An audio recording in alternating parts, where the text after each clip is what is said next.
Deception is common, and so evaluation is must. Deception is everywhere, therefore evaluation is mandatory. Since the advent of COVID-19 and closing down of church services, there had been a surge in the number of Christian messages that has now become readily available to us within our fingertips.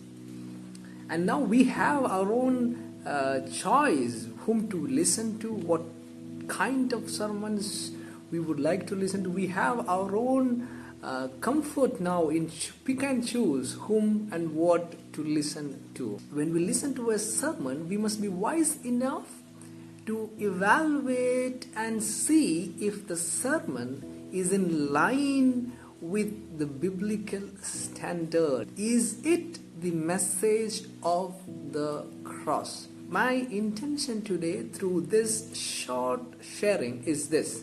I would like to present before you a general framework through which you may be able to evaluate, you may be able to scrutinize or filter a sermon or a message that you listen to see if it is really in accordance with the biblical standard.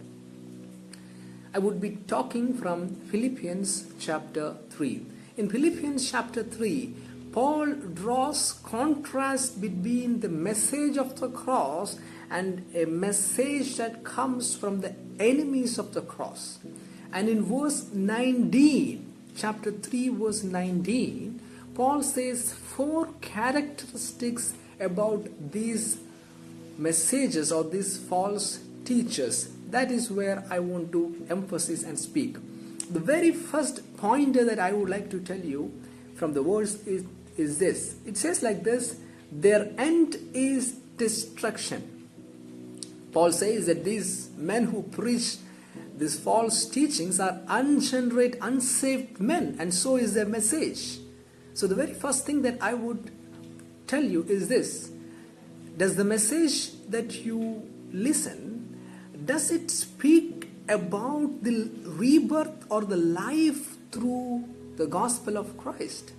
Or does it comfort you in the dead, sinful state that you and me are in? The first thing that we must keep in our mind when we listen to a message is this: do they proclaim rebirth and life through the gospel of Christ? Does this message lead me from the sinful dead state that I am in to the life in Christ? First thing is death or life. If it is helping you, making you comfortable in the dead, sinful state that we are in, then beware, it's not the message of the cross.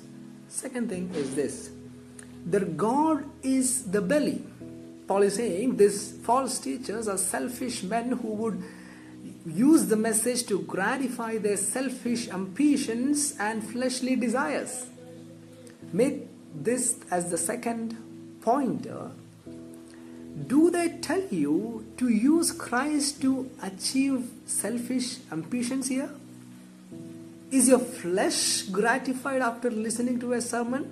You would get certain things here because of your piety or because of what you do for the Lord. You're going to get something here. Your flesh is being gratified. Your self is being motivated. Beware, it may not be the message of the cross. Second pointer is this: does it motivate yourself, or does it call to deny of yourself? Third thing, their glory is in their shame. These false teachers in Philippi used to boast about the things they do, and they would call those to be the perfect righteousness. Instead of depending on the cross of Christ, they would do certain things and tell that by doing certain things they achieve the righteousness or righteous standards in front of God. The third thing that I would tell you is this: after listening to a preaching, does it glorify the cross of Christ, or does it promote your works? I mean to say, Do you feel the inability as you listen to a sermon? Do the message that you listen to lead you to trust upon the cross and the grace of Christ?